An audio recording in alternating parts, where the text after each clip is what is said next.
इंदापूरचे महायुतीचे उमेदवार दत्तात्रय भरणे यांचा व्हिडिओ सोशल मीडियावर व्हायरल होतोय। इंदापूर तालुक्यातील शिरसाटवाडी इथल्या मतदान केंद्रात जाऊन आमदार दत्तात्रय भरणे यांची राष्ट्रवादी काँग्रेस शरद पवार गटाच्या कार्यकर्त्यांची वरच्या आवाजात ते खडपट्टी काढत असल्याचा बोलत असल्याचा व्हिडिओ सोशल माध्यमात व्हायरल झालाय।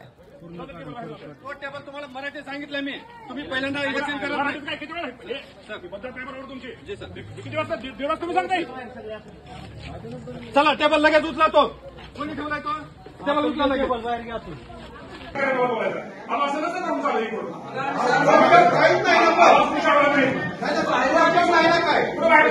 इंदापूर मधला हा व्हिडिओ आहे। इंदापूर मध्ये मतदान केंद्रावर भरणेंचा शरद पवारांच्या गटाचे जे कार्यकर्ते आहेत त्यांच्यासोबत ते मोठ्या आवाजात बोलत असल्याचा व्हिडिओ सध्या व्हायरल झालाय।